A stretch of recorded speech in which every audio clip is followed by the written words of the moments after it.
सुप्रजा रामपूर्वा सन्ध्या प्रवर्तते।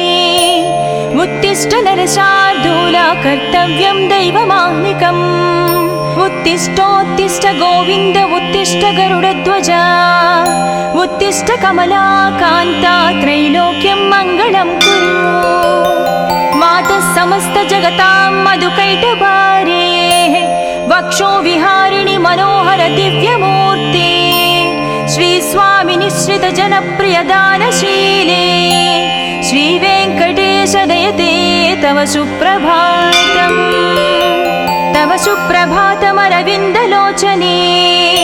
भवतु प्रसन्नमुखचन्द्रमण्डले। विधिशङ्करेन्द्रवनिताभिरर्चिते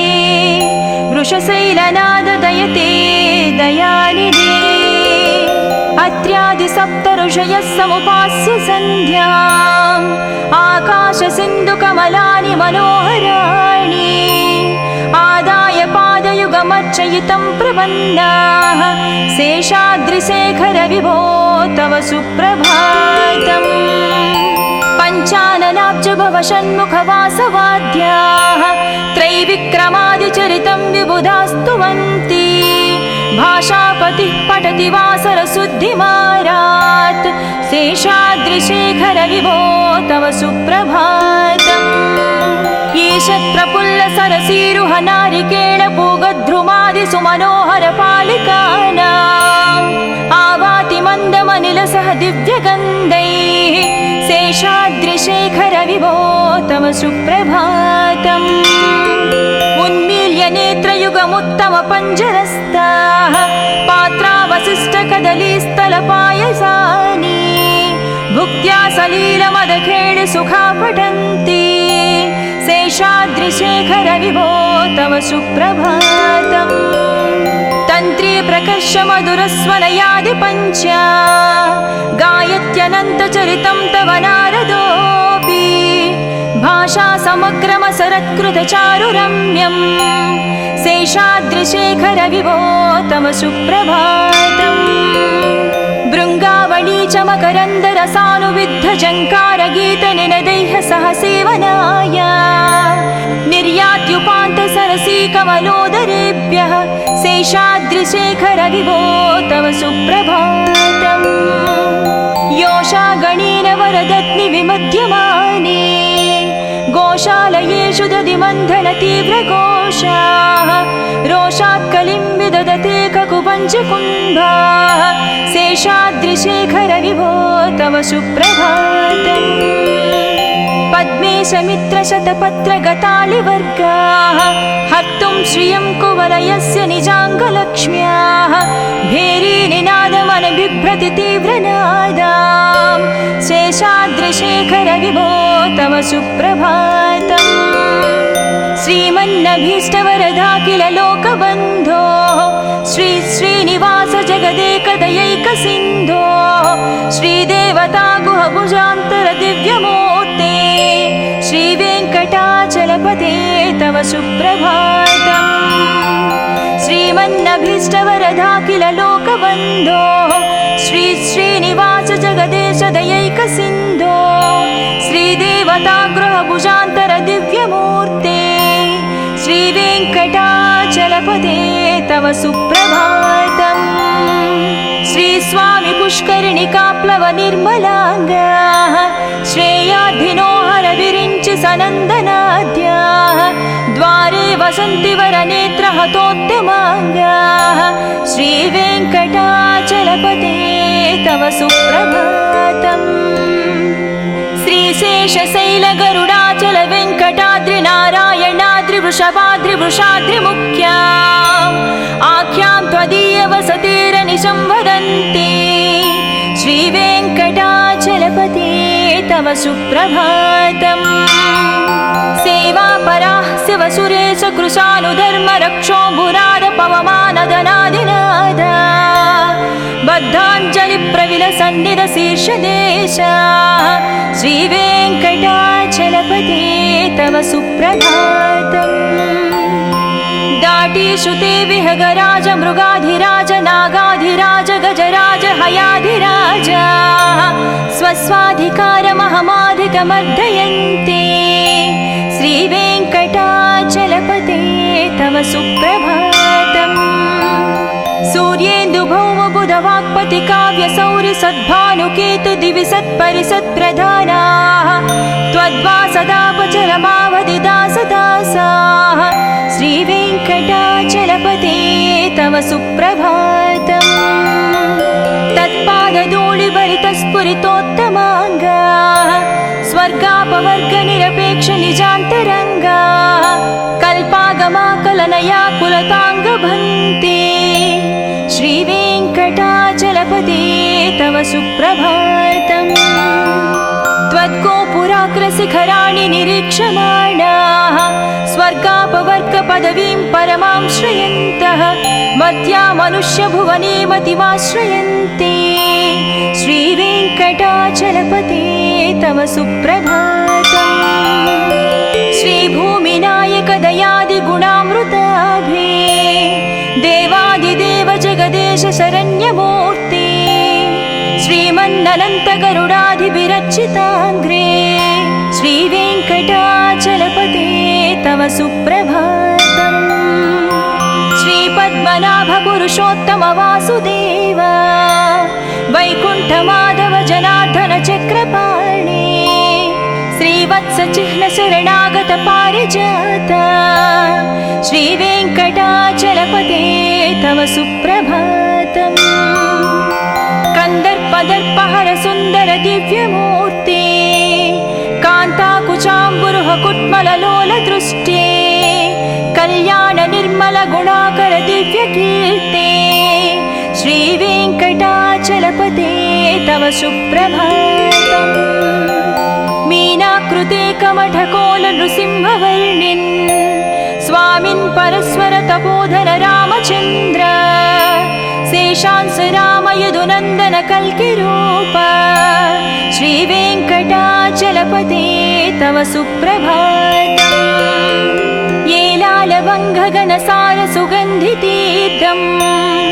दिव्यं वियत्सरितु हेमघटेषु पूर्णम् धृत्वाद्धवैदिकशिखामणयः प्रहृष्टाः तिष्ठन्ति वेङ्कटपते तव सुप्रभातम् भास्वानुदीति विकचाविसरोरुहाणि सम्पूरयन्ति निनदैककुभो विहङ्गाः श्रीवैष्णवाः सतमर्धितमङ्गलास्ते धामाश्रयन्ति तव वेङ्कटसुप्रभातम् ब्रह्मादयाः सुरवराः सुमहर्षयस्ते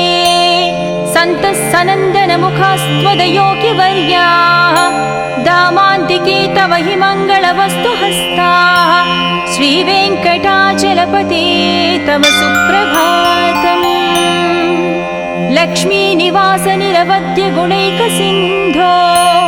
संसारसागर समुत्तरणैकसेतो वेदान्तवेद्य निजवैभव भक्तभोग्या श्रीवेङ्कटाचलपते तव सुप्रभातम् लक्ष्मीनिवास निरवध्य गुणैकसिन्धो संसारसागर समुत्तरणैकसेतो वेदान्तवेद्य निजवैभव भक्तभोग्या श्रीवेङ्कटाचलपते तव सुप्रभातम् इत्थं वृषाचलपतेरिह सुप्रभातम् ये मानवः प्रतिदिनं पठितुं प्रवृत्ताः तेषां प्रभातसमये स्मृतिरङ्गभाजां प्रज्ञां परार्धसुलभां परमां प्रसूते इत्थं वृषाचलपतेरिह सुप्रभातम् ये मानवः प्रतिदिनं पठितुं प्रवृत्ताः तेषां प्रभातसमये स्मृतिरङ्गभाजां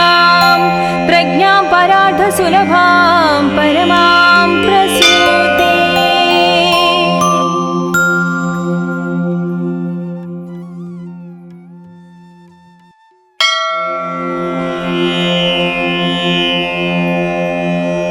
कौसल्या सुप्रजा रामपूर्वा सन्ध्या प्रवर्तते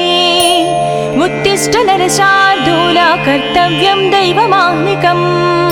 उत्तिष्ठोत्तिष्ठ गोविन्द उत्तिष्ठ गरुडध्वजा उत्तिष्ठ कमलाकान्ता त्रैलोक्यं मङ्गलं कुरु मातः समस्त जगतां मधुकैटभारे वक्षो विहारिणि मनोहर दिव्यमूर्ते श्री स्वामी निश्रित जनप्रिय दानशीले श्री वेंकटेश दयते तव सुप्रभातम् तव सुप्रभातमरविन्दलोचने भवतु प्रसन्नमुखचन्द्रमण्डले विधिशङ्करेन्द्रवनिताभिरर्चिते वृषशैलनाद दयते दयानिधे अत्र्यादिसप्तऋषयः समुपास्य सन्ध्याम् आकाशसिन्धुकमलानि मनोहराणि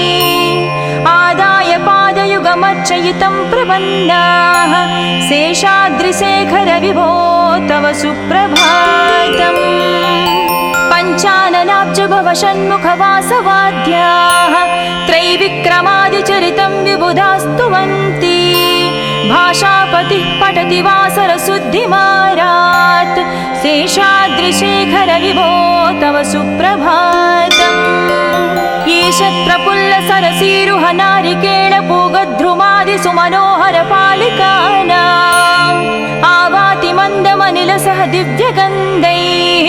शेषाद्रिशेखर विभो तव सुप्रभातम् उन्मील्य नेत्रयुगमुत्तमपञ्जरस्ताः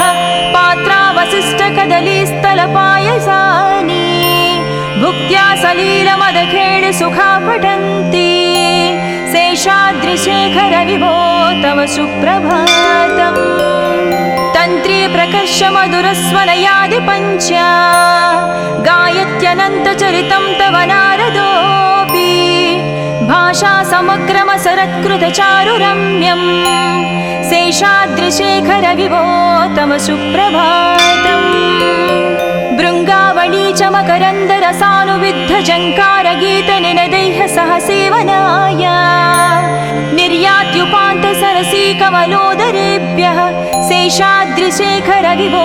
तव सुप्रभातम् योषा गणेन वरदत्नि विमध्यमाने गोशालयेषु दधिमन्थन तीव्रघोषाः रोषात् कलिं विदधते ककुपञ्चकुम्भाः शेषाद्रिशेखर विभो तव सुप्रभातम् पद्मेशमित्रशतपत्रगतालिवर्गाः हर्तुं श्रियं कुवलयस्य निजाङ्गलक्ष्म्याः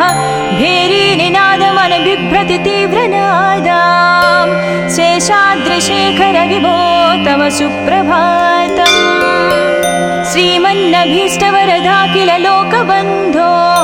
श्री श्रीनिवास जगदेकदयैकसिन्धो श्रीदेवता गुहभुजान्तर दिव्यमूर्ते श्रीवेङ्कटाचलपते तव सुप्रभातम् श्रीमन्नभीष्टवरदाखिल लोकबन्धो श्री श्रीनिवास जगदेश दयैकसिन्धो श्रीदेवता गृहभुजान्तर दिव्यमूर्ते श्रीवेङ्कटाचलपते तव सुप्रभातम् श्री स्वामी पुष्करिणिकाप्लव निर्मलाङ्गाः श्रेयाधिनो हरविरिञ्चि सनन्दनाद्याः द्वारे वसन्ति वरनेत्रहतोद्यमाङ्गाः श्रीवेङ्कटाचलपते तव सुप्रभातम् श्रीशेषशैलगरुडाचल वेङ्कटाद्रिनारायणाद्रिवृषभाद्रिवृषाद्रिमुख्या आख्यां त्वदीयवसतिरनिशं वदन्ति श्रीवेङ्कटाचलपते तव सुप्रभातम् सेवापराः शिवसुरेश कृशानुधर्मरक्षोऽम्बुराद पवमानदनादिनाद बद्धाञ्जलिप्रविलसन्निधशीर्षदेशा श्रीवेङ्कटाचलपते तव सुप्रभातम् दाटीशुते विहगराज मृगाधिराज नागाधिराज गजराज हयाधिराज स्वस्वाधिकारमहमाधिकमर्दयन्ते श्रीवेङ्कटाचलपते तव सुप्रभातम् सूर्येन्दुभौमबुधवाक्पति काव्यसौरि सद्भानुकेतु दिवि सत्परिसत्प्रधानाः त्वद्वासदापचरमावधि दासदासाः श्रीवेङ्कटाचलपते तव सुप्रभातम् तत्पादधूलिभरितस्फुरितोत्तमाङ्गा स्वर्गापवर्गनिरपेक्ष निजान्तरङ्गा कल्पागमाकलनया कुलताङ्गभन्ते श्रीवेङ्कटाचलपते तव सुप्रभातम् त्वद्गोपुराग्रशिखराणि निरीक्षमाणाः स्वर्गापवर्गपदवीं परमां श्रयन्तः मर्त्या मनुष्यभुवने मतिमाश्रयन्ते श्रीवेङ्कटाचलपते तव सुप्रभातम् श्रीभूमिनायक दयादिगुणामृताभे देवादिदेव जगदेश शरण्यमूर्ते श्रीमन्ननन्तगरुडाधिभिरर्चिताङ्ग्रे श्रीवेङ्कटाचलपते तव सुप्रभातम् श्रीपद्मनाभपुरुषोत्तम वासुदेव वैकुण्ठमाधव जनार्दन चक्रपाणे श्रीवत्सचिह्न शरणागत पारिजात श्रीवेङ्कटाचलपते तव सुप्रभातम् कंदर्पदर्पहर सुंदर दिव्यमूर्ते कांताकुचाम्बुरुह कुट्मललोल दृष्टे कल्याण निर्मल गुणाकर दिव्यकीर्ते श्रीवेङ्कटाचलपते तव सुप्रभातम् मीनाकृते कमठकोल नृसिंहवर्णिन् स्वामिन् परस्वर तपोधन रामचन्द्र शेषांस राम यदुनन्दन कल्किरूप श्रीवेङ्कटाचलपते तव सुप्रभातम् येलालवङ्घगणसार सुगन्धितीर्थम् दिव्यं वियत्सरितु हेमघटेषु पूर्णम् धृत्वाद्धवैदिकशिखामणयः प्रहृष्टाः तिष्ठन्ति वेङ्कटपते तव सुप्रभातम् भास्वानुदीति विकचाविसरोरुहाणि सम्पूरयन्ति निनदैककुबो विहङ्गा श्रीवैष्णवाः सतमर्धितमङ्गलास्ते धामाश्रयन्ति तव वेङ्कटसुप्रभातम् ब्रह्मादयाः सुरवराः सुमहर्षयस्ते सन्तः सनन्दनमुखास्त्वदयोगिवर्याः धामान्तिके तव हि मङ्गलवस्तुहस्ताः श्रीवेङ्कटाचलपते तव सुप्रभातम् लक्ष्मीनिवास निरवध्य गुणैकसिन्धो संसारसागर समुत्तरणैकसेतो वेदान्तवेद्य निज वैभव भक्तभोग्या श्रीवेङ्कटाचलपते तव सुप्रभातम् लक्ष्मीनिवास निरवध्य गुणैकसिन्धो संसारसागर समुत्तरणैकसेतो वेदान्तवेद्य निज वैभव भक्तभोग्या श्रीवेङ्कटाचलपते तव सुप्रभातम् इत्थं वृषाचलपतेरिह सुप्रभातम् ये मानवः प्रतिदिनं पठितुं प्रवृत्ताः तेषां प्रभातसमये स्मृतिरङ्गभाजां प्रज्ञां परार्धसुलभां परमां प्रसूते इत्थं वृषाचलपतेरिह सुप्रभातम् ये मानवः प्रतिदिनं पठितुं प्रवृत्ताः तेषां प्रभातसमये स्मृतिरङ्गभाजां प्रज्ञां परार्धसुलभां परमां प्रसूते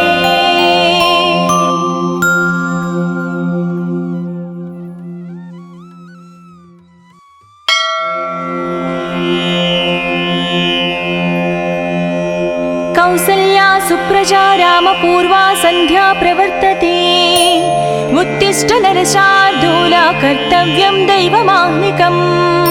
उत्तिष्ठोत्तिष्ठ गोविन्द उत्तिष्ठ गरुडध्वजा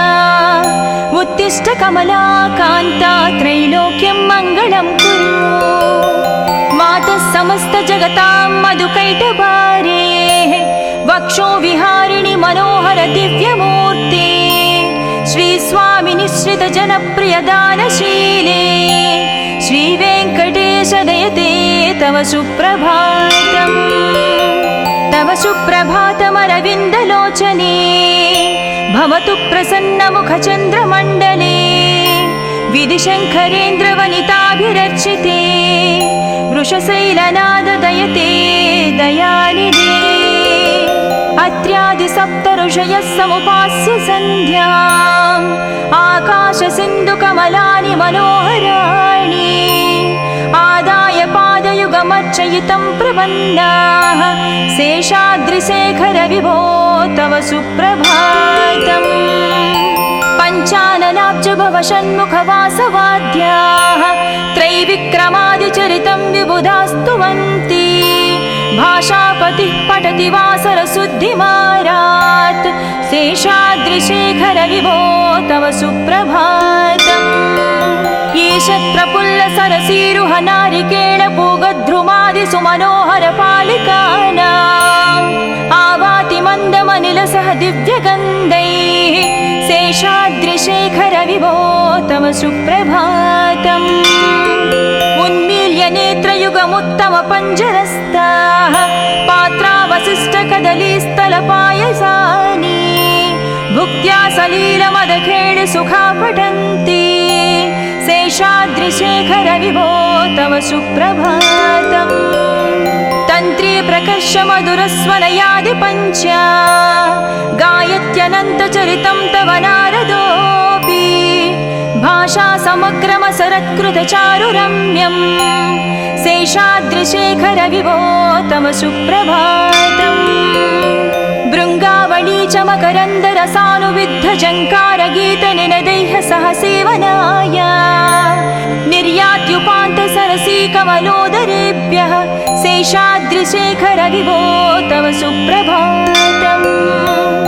योषा गणेन वरदत्नि विमध्यमाने गोशालयेषु दधिमन्थन तीव्रघोषाः रोषात् कलिं विदधते ककुपञ्चकुम्भाः शेषाद्रिशेखर विभो तव सुप्रभातम् पद्मेशमित्रशतपत्रगतालिवर्गाः हर्तुं श्रियं कुवलयस्य निजाङ्गलक्ष्म्याः भेरीनिनादमनबिभ्रति तीव्रनादाम् शेषाद्रिशेखर विभो तव सुप्रभातम् श्रीमन्नभीष्टवरदाखिल लोकबन्धो श्री श्रीनिवास जगदेकदयैकसिन्धो श्रीदेवता गुहभुजान्तर दिव्यमूर्ते श्रीवेङ्कटाचलपते तव सुप्रभातम् श्रीमन्नभीष्टवरदाखिल लोकबन्धो श्री श्रीनिवास जगदेश दयैकसिन्धो श्रीदेवता गृहभुजान्तर दिव्यमूर्ते श्रीवेङ्कटाचलपते तव सुप्रभातम् श्रीस्वामि पुष्करिणिकाप्लव निर्मलाङ्गाः श्रेयाद्धिनोहर विरिञ्चि सनन्दनाद्याः द्वारे वसन्ति वरनेत्रहतोत्तमाङ्गाः श्रीवेङ्कटाचलपते तव सुप्रभातम् श्रीशेषशैलगरुडाचल वेङ्कटाद्रिनारायणाद्रिवृषभाद्रिवृषाद्रिमुख्याम् आख्यां त्वदीयवसतेरनिशं वदन्ति श्रीवेङ्कटाचलपते तव सुप्रभातम्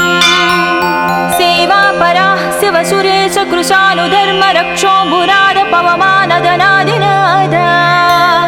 बद्धाञ्जलिप्रविलसन्निधशीर्षदेशा श्रीवेङ्कटाचलपते तव सुप्रभातम्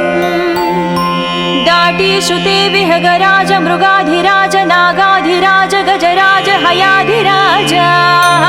स्वस्वाधिकारमहमाधिकमर्दयन्ते श्रीवेङ्कटाचलपते तव सुप्रभातम् सूर्येन्दुभौमबुधवाक्पति काव्यसौरि सद्भानुकेतु दिवि सत्परिसत्प्रधानाः त्वद्वासदापचरमावधिदासदासाः श्रीवेङ्कटाचलपते तव सुप्रभातम् तत्पादधूलिभरितस्फुरितोत्तमाङ्गाः स्वर्गापवर्गनिरपेक्षनिजान्तरङ्गाः कल्पागमाकलनया कुलताङ्गभन्ते श्रीवेङ्कटा तव सुप्रभातम् त्वद्गोपुराग्रशिखराणि निरीक्षमाणाः स्वर्गापवर्गपदवीं परमां श्रयन्तः मर्त्या मनुष्यभुवने मतिमाश्रयन्ते श्रीवेङ्कटाचलपते तव सुप्रभातम् श्रीभूमिनायक दयादिगुणामृताभे देवादिदेव जगदेश शरण्यमूर्ते श्रीमन्ननन्त गरुडाधिभिरर्चिताग्रे श्रीवेङ्कटाचलपते तव सुप्रभातम् श्रीपद्मनाभ पुरुषोत्तम वासुदेव वैकुण्ठमाधव जनार्दन चक्रपाणे श्रीवत्स चिह्न शरणागत पारिजात श्रीवेङ्कटाचलपते तव सुप्रभातम् कंदर्पदर्पहर सुंदर दिव्यमूर्ते कान्ताकुचाम्बुरुह कुट्मललोल दृष्टे कल्याण निर्मल गुणाकर दिव्यकीर्ते श्रीवेङ्कटाचलपते तव सुप्रभातम् मीनाकृते कमठकोल नृसिंहवर्णिन् स्वामिन् परस्वर तपोधन रामचन्द्र शेषांस राम यदुनन्दन कल्किरूप श्रीवेङ्कटाचलपते तव सुप्रभातम् येलालवङ्घगणसार सुगन्धितीर्थम् दिव्यं वियत्सरितु हेमघटेषु पूर्णम् धृत्वाद्धवैदिकशिखामणयः प्रहृष्टाः तिष्ठन्ति वेङ्कटपते तव सुप्रभातम् भास्वानुदीति विकचाविसरोरुहाणि सम्पूरयन्ति निनदैककुबो विहङ्गाः श्रीवैष्णवाः सतमर्धितमङ्गलास्ते धामाश्रयन्ति तव वेङ्कट सुप्रभातम् ब्रह्मादयास्सुरवरास्सु महर्षयस्ते सन्तः सनन्दनमुखास्त्वदयोगिवर्याः दामान्तिके तव हि मङ्गलवस्तुहस्ताः श्रीवेङ्कटाचलपते तव सुप्रभातम् लक्ष्मीनिवास निरवध्य गुणैकसिन्धो संसारसागर समुत्तरणैकसेतो वेदान्तवेद्य निज वैभव भक्तभोग्या श्रीवेङ्कटाचलपते तव सुप्रभातम् लक्ष्मीनिवास निरवध्य गुणैकसिन्धो संसारसागर समुत्तरणैकसेतो वेदान्तवेद्य निज वैभव भक्तभोग्या श्रीवेङ्कटाचलपते तव सुप्रभातम् इत्थं वृषाचलपतेरिह सुप्रभातम्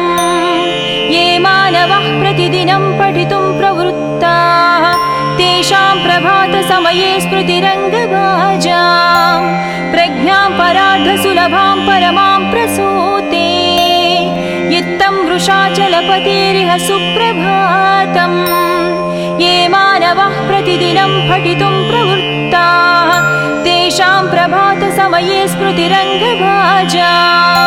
प्रज्ञां परार्धसुलभां परमां प्रसूते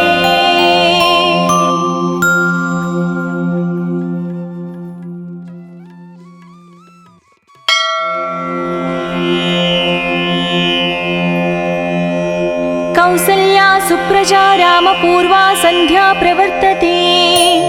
उत्तिष्ठ नरशार्दूला कर्तव्यं दैवमाह्निकम् उत्तिष्ठोत्तिष्ठ गोविन्द उत्तिष्ठ गरुडध्वजा उत्तिष्ठ कमला कान्ता त्रैलोक्यं मङ्गलं कुरु मातः समस्त जगतां मधुकैटभारे वक्षो विहारिणि मनोहर दिव्यमूर्ते श्री स्वामी निश्रित जनप्रिय दानशीले श्रीवेङ्कटेश दयते तव सुप्रभातम् तव सुप्रभातमरविन्दलोचने भवतु प्रसन्नमुखचन्द्रमण्डले विधिशङ्करेन्द्रवनिताभिरर्चिते वृषशैलनाद दयते दयानिधे अत्र्यादि सप्त ऋषयः समुपास्य सन्ध्याम् आकाश सिन्धु कमलानि मनोहराणि आदाय पादयुगमर्चयितं प्रपन्नाः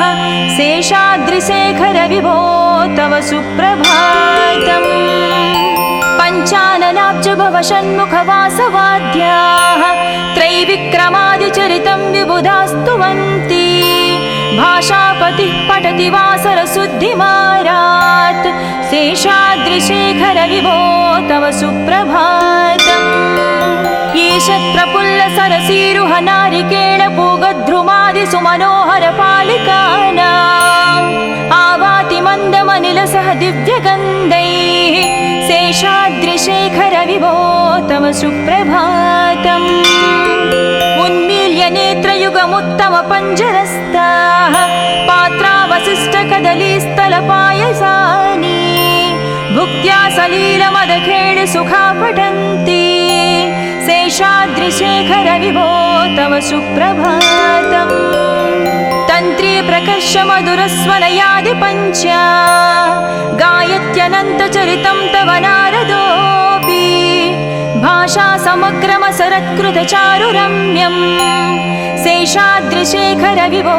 तव सुप्रभातम् भृङ्गावळी च मकरन्दरसानुविद्ध जङ्कारगीतनिनदैः सह सेवनाय निर्यात्युपान्त सरसी कमलोदरेभ्यः शेषाद्रिशेखर विभो तव सुप्रभातम् योषा गणेन वरदत्नि विमध्यमाने गोशालयेषु दधिमन्थन तीव्रघोषाः रोषात् कलिं विदधते ककुपञ्चकुम्भाः शेषाद्रिशेखर विभो तव सुप्रभातम् पद्मेशमित्रशतपत्रगतालिवर्गाः हर्तुं श्रियं कुवलयस्य निजाङ्गलक्ष्म्याः भेरीनिनादमनबिभ्रति तीव्रनादाम् शेषाद्रिशेखर विभो तव सुप्रभातम् श्रीमन्नभीष्टवरदाखिल लोकबन्धो श्री श्रीनिवास जगदेकदयैकसिन्धो श्रीदेवता गुहभुजान्तर दिव्यमूर्ते श्रीवेङ्कटाचलपते तव सुप्रभातम् श्रीमन्नभीष्टवरदाखिल लोकबन्धो श्री श्रीनिवास जगदेश दयैकसिन्धो श्रीदेवता गृहभुजान्तर दिव्यमूर्ते श्रीवेङ्कटाचलपते तव सुप्रभातम् श्रीस्वामि पुष्करिणिकाप्लव निर्मलाङ्गाः श्रेयाद्धिनोहर विरिञ्चि सनन्दनाद्याः द्वारे वसन्ति वरनेत्रहतोत्तमाङ्गाः श्रीवेङ्कटाचलपते तव सुप्रभातम् श्रीशेषशैलगरुडाचल वेङ्कटाद्रि नारायणाद्रि वृषभाद्रि वृषाद्रिमुख्याम् आख्यां त्वदीयवसतेरनिशं वदन्ति श्रीवेङ्कटाचलपते तव सुप्रभातम् सेवापराः शिवसुरेश कृशानुधर्मरक्षोऽम्बुराद पवमानदनादिनाद बद्धाञ्जलिप्रविलसन्निधशीर्षदेशः श्रीवेङ्कटाचलपते तव सुप्रभातम् दाटीषुते विहगराज मृगाधिराज नागाधिराज गजराज हयाधिराज स्वस्वाधिकारमहमाधिकमर्दयन्ते श्रीवेङ्कटाचलपते तव सुप्रभातम् सूर्येन्दुभौमबुधवाक्पति काव्यसौरि सद्भानुकेतु दिवि सत्परिसत्प्रधानाः त्वद्वासदापचरमावधिदासदासाः श्रीवेङ्कटाचलपते तव सुप्रभातम् तत्पादधूलिभरितस्फुरितोत्तमाङ्गाः स्वर्गापवर्गनिरपेक्षनिजान्तरङ्गाः कल्पागमाकलनया कुलताङ्गभन्ते श्रीवेङ्कटाचलपते तव सुप्रभातम् त्वद्गोपुराग्रशिखराणि निरीक्षमाणाः स्वर्गापवर्गपदवीं परमां श्रयन्तः मर्त्या मनुष्यभुवने मतिमाश्रयन्ते चलपते तव सुप्रभातम् श्रीभूमिनायक दयादिगुणामृताभे देवादिदेव जगदेश शरण्यमूर्ते श्रीमन्ननन्त गरुडाधिविरचिताङ्घ्रे श्रीवेङ्कटाचलपते तव सुप्रभातम् श्रीपद्मनाभ पुरुषोत्तम वासुदेव वैकुण्ठमाधव जनार्दन चक्रपाणे श्रीवत्स चिह्न शरणागत पारिजात श्रीवेङ्कटाचलपते तव सुप्रभातम् कन्दर्पदर्पहर सुन्दर दिव्यमूर्ते कान्ताकुचाम्बुरुह कुट्मललोल दृष्टे कल्याण निर्मल गुणाकर दिव्यकीर्ते श्रीवेङ्कटाचलपते तव सुप्रभातम् मीनाकृते कमठकोल नृसिंहवर्णिन् स्वामिन् परस्वर तपोधन रामचन्द्र शेषांस राम यदुनन्दन कल्किरूप श्रीवेङ्कटाचलपते तव सुप्रभातम् येलालवङ्घगनसार सुगन्धितीर्थम् दिव्यं वियत्सरितु हेमघटेषु पूर्णम् धृत्वाद्धवैदिकशिखामणयः प्रहृष्टाः तिष्ठन्ति वेङ्कटपते तव सुप्रभातम् भास्वानुदीति विकचाविसरोरुहाणि सम्पूरयन्ति निनदैककुबो विहङ्गा श्रीवैष्णवाः सतमर्धितमङ्गलास्ते धामाश्रयन्ति तव वेङ्कट सुप्रभातम् ब्रह्मादयास्सुरवरास्सु महर्षयस्ते सन्तः सनन्दनमुखास्त्वदयोगिवर्याः धामान्तिके तव हि मङ्गलवस्तुहस्ताः श्रीवेङ्कटाचलपते तव सुप्रभातम् लक्ष्मीनिवास निरवद्य गुणैकसिन्धो संसारसागर समुत्तरणैकसेतो वेदान्तवेद्य निजवैभव भक्तभोग्या श्रीवेङ्कटाचलपते तव सुप्रभातम् लक्ष्मीनिवास निरवद्य गुणैकसिन्धो संसारसागर समुत्तरणैकसेतो वेदान्तवेद्य निजवैभव भक्तभोग्या श्रीवेङ्कटाचलपते तव सुप्रभातम् इत्थं वृषाचलपतेरिह सुप्रभातम् ये मानवः प्रतिदिनं पठितुं प्रवृत्ताः तेषां प्रभातसमये स्मृतिरङ्गभाजां प्रज्ञां परार्धसुलभां परमां प्रसूते इत्थं वृषाचलपतेरिह सुप्रभातम् ये मानवः प्रतिदिनं पठितुं प्रवृत्ताः तेषां प्रभातसमये स्मृतिरङ्गभाजां प्रज्ञां परार्धसुलभां परमां प्रसूते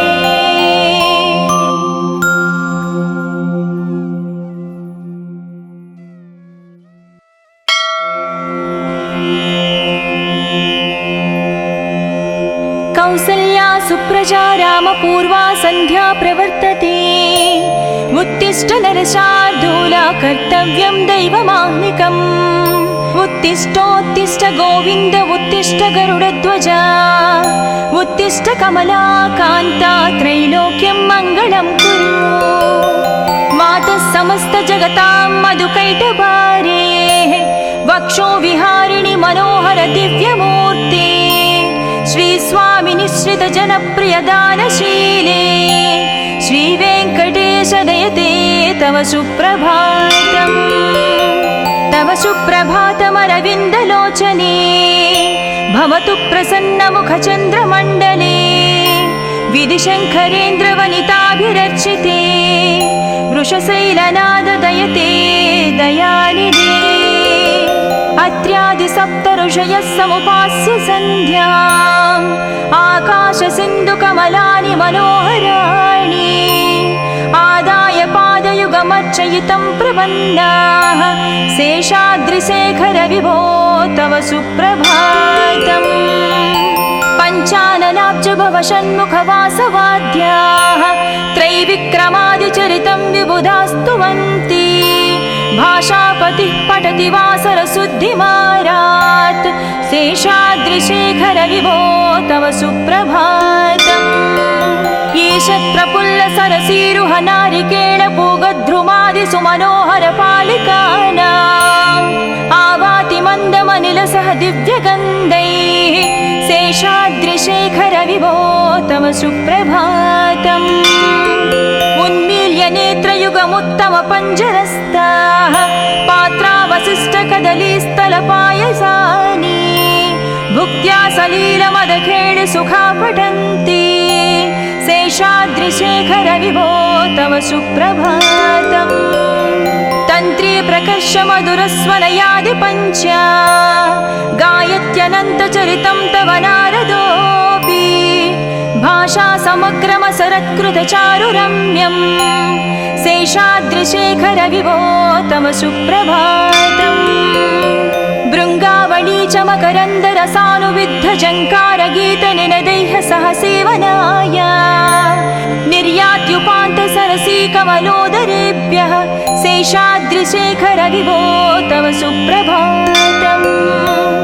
योषा गणेन वरदत्नि विमध्यमाने गोशालयेषु दधिमन्थन तीव्रघोषाः रोषात् कलिं विदधते ककुपञ्चकुम्भाः शेषाद्रिशेखर विभो तव सुप्रभातम् पद्मे समित्रशतपत्रगतालिवर्गाः हर्तुं श्रियं कुवलयस्य निजाङ्गलक्ष्म्याः भेरीनिनादमनबिभ्रति तीव्रनादाम् शेषाद्रिशेखर विभो तव सुप्रभातम् श्रीमन्नभीष्टवरदाखिल लोकबन्धो श्री श्रीनिवास जगदेकदयैकसिन्धो श्रीदेवता गुहभुजान्तर दिव्यमूर्ते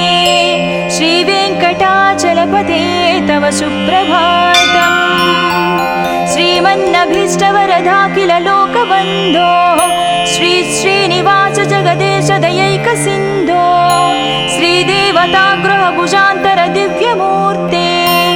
श्रीवेङ्कटाचलपते तव सुप्रभातम् श्रीस्वामि पुष्करिणिकाप्लव निर्मलाङ्गाः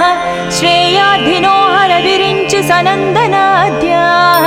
द्वारे वसन्ति वरनेत्रहतोत्तमाङ्गाः श्रीवेङ्कटाचलपते तव सुप्रभातम् श्रीशेषशैलगरुडाचल वेङ्कटाद्रि नारायणाद्रि वृषभाद्रिवृषाद्रिमुख्याम् आख्यां त्वदीय वसतिरनिशं वदन्ति श्रीवेङ्कटाचलपते तव सुप्रभातम् सेवापराः शिवसुरेश कृशानुधर्म रक्षो भुराद पवमानदनादिनाद बद्धाञ्जलिप्रविलसन्निध शीर्षदेशा श्रीवेङ्कटाचलपते तव सुप्रभातम् दाटीषु ते विहगराज मृगाधिराज नागाधिराज गजराज हयाधिराज स्वस्वाधिकारमहमाधिकमर्दयन्ते श्रीवेङ्कटाचलपते तव सुप्रभातम् सूर्येन्दुभौमबुधवाक्पति काव्यसौरि सद्भानुकेतु दिवि सत्परिसत्प्रधानाः त्वद्वासदापचरमावधिदासदासाः श्रीवेङ्कटाचलपते तव सुप्रभातम् तत्पादधूलिभरितस्फुरितोत्तमाङ्गाः स्वर्गापवर्गनिरपेक्ष निजान्तरङ्गाः कल्पागमाकलनया कुलताङ्गभन्ते श्रीवेङ्कटाचलपते तव सुप्रभातम् त्वद्गोपुराग्रशिखराणि निरीक्षमाणाः स्वर्गापवर्गपदवीं परमां श्रयन्तः मर्त्या मनुष्यभुवने मतिमाश्रयन्ते श्रीवेङ्कटाचलपते तव सुप्रभातम् श्रीभूमिनायक दयादिगुणामृताभे देवादिदेव जगदेश शरण्यमूर्ते श्रीमन्ननन्तगरुडाधिभिरर्चिताङ्घ्रे श्रीवेङ्कटाचलपते सुप्रभातम् श्रीपद्मनाभ पुरुषोत्तम वासुदेव वैकुण्ठ माधव जनार्दन चक्रपाणि श्रीवत्स चिह्न शरणागत पारिजात श्रीवेङ्कटाचलपते तव सुप्रभातम् कंदर्पदर्पहर सुन्दर दिव्यमूर्ते कान्ताकुचाम्बुरुह कुट्मललोल दृष्टे कल्याण निर्मल गुणाकर दिव्यकीर्ते श्रीवेङ्कटाचलपते तव सुप्रभातम् मीनाकृते कमठकोल नृसिंहवर्णिन् स्वामिन् परस्वर तपोधर रामचन्द्र शेषांस राम यदुनन्दन कल्किरूप श्रीवेङ्कटाचलपते तव सुप्रभातम् येलालवङ्घगनसार सुगन्धितीर्थम् दिव्यं वियत्सरितु हेमघटेषु पूर्णम् धृत्वाद्धवैदिकशिखामणयः प्रहृष्टाः तिष्ठन्ति वेङ्कटपते तव सुप्रभातम्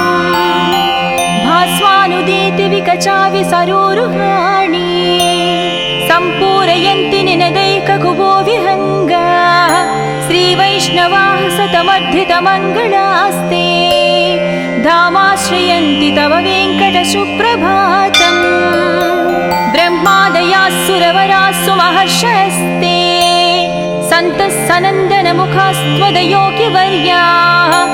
धामान्तिके तव हि मङ्गलवस्तुहस्ताः श्रीवेङ्कटाचलपते तव सुप्रभातम् लक्ष्मीनिवास निरवद्य गुणैकसिन्धो संसारसागर समुत्तरणैकसेतो वेदान्तवेद्य निज वैभव भक्तभोग्या श्रीवेङ्कटाचलपते तव सुप्रभातम् लक्ष्मीनिवास निरवद्य गुणैकसिन्धो संसारसागर समुत्तरणैकसेतो वेदान्तवेद्य निज वैभव भक्तभोग्या श्रीवेङ्कटाचलपते तव सुप्रभातम्